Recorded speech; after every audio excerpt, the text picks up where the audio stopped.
Notre rendez-vous hebdomadaire avec Sandra Ferreira et son plateau repas. Sandra, bonjour. Bonjour Emmanuel. Vous êtes nutritionniste et diététicienne et moi je suis pris entre deux affirmations. Les matières grasses c'est mauvais, ça fait grossir. De l'autre côté, les matières grasses c'est bon, c'est même indispensable pour la santé. Un petit peu paumé. Alors quelles sont les bonnes et les mauvaises graisses? C'est ce que vous allez nous rappeler aujourd'hui. Peut-être pour commencer, rappeler à quoi ça sert le gras dans l'alimentation. Oui, déjà, matières grasses c'est synonyme de lipides. Il y a une grande famille de nutriments, les lipides, les protéines ou les protides et les glucides. Donc c'est tout ça qui permet que votre corps fonctionne bien. Alors les lipides précisément, donc les matières grasses, fournissent de l'énergie, régulent, l'énergie on le sait, c'est parce que ça fait grossir entre guillemets, régule la température corporelle, joue un rôle vraiment très important, prépondérant pour la peau, les cheveux, les ongles, globalement pour toutes les membranes cellulaires. Elles permettent aussi, ces fameuses graisses, de synthétiser certaines hormones, d'absorber certaines vitamines, A, D, E, K pour les petits noms. Donc c'est plutôt chouette. C'est plutôt chouette, non, vraiment. Là où je veux en venir, c'est que c'est recommandé d'en consommer régulièrement et même 35 à 40% par jour, c'est ce qui est recommandé par l'HAS. 35 à 40% de notre alimentation journalière, ouais. en lipides. Et pourtant, toutes ces fameuses graisses qui nous rendent bien des services ne sont pas bonnes pour la santé. C'est ça l'idée. En effet, Emmanuel, il y a des types de graisses qui sont plus ou moins bonnes. Bref, moi je vais vous les classer en 3 catégories. La première catégorie, on va être optimiste, les bonnes graisses, qu'on appelle les graisses insaturées. Attention, les bonnes graisses, les graisses insaturées. Par exemple, vous allez me faire manger du poisson. Bah oui. Gras.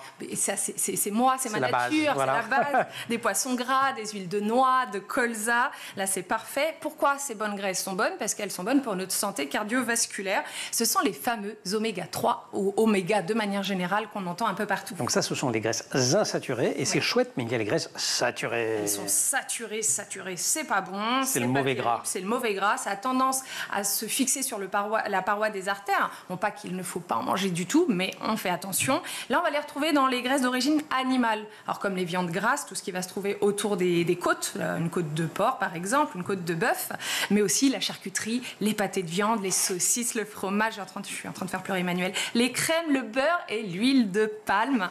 Et puis, Alors là où je ne pleure plus, c'est qu'il y a pire. Il y a encore pire. Et ça, on en parle peut-être un peu moins. Très mauvais gras. Très mauvais gras, ce qu'on appelle les acides gras trans. Ce sont ce qu'on retrouve principalement dans tous les produits de la restauration rapide, mais qui est de la friture, et les produits de la boulangerie. En fait, ce qui est transformé dans tout ce qui est industriel, croissant, gâteau, biscuit. Alors lui, pourquoi il est très mauvais? Parce qu'il va, en plus de faire monter le mauvais cholestérol, faire descendre le bon cholestérol. C'est encore pire. Mais comment je sais d'où il y a ces graisses très méchantes? Eh bien, vous recherchez le terme hydrogéné ou graisse alimentaire sur l'emballage et j'évite les produits.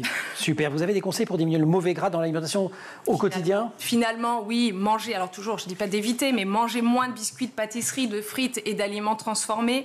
Acheter de la viande plutôt maigre et quand vous mangez du poulet, évitez la peau parce que les graisses se concentrent à cet endroit-là. Et le gras visible de la viande, enlevez-le. Choisissez une cuisson au four, au grill, vapeur. On est mieux que la friture. Plutôt que de la friture, c'est ça? Voilà, bien évidemment. Et les collations, plutôt un petit fruit. Pourquoi pas quelques légumes et du popcorn maison. Popcorn, vous en avez apporté ici. Il est super bon, votre popcorn maison. Plutôt que des biscuits industriels. Alors ça, c'est les conseils pour les mauvaises graisses à éviter et les bonnes graisses dans l'alimentation. Les poissons gras. Les poissons gras.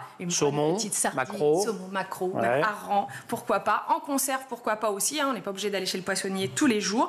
Préférez l'huile de colza, l'huile d'olive pour vos sautés, vos cuissons, parce que ça va apporter ces bonnes graisses. Les œufs. Et les œufs oméga 3. Il y a certains types d'œufs qu'on appelle les œufs bleu blanc cœur qui renferment 4 fois plus d'oméga 3 que des œufs traditionnels. Ça, c'est marqué sur l'emballage. C'est marqué, il y a un petit Ils s'en vendent généralement. Et effectivement, les poules sont nourries très correctement, donc les œufs sont très bons.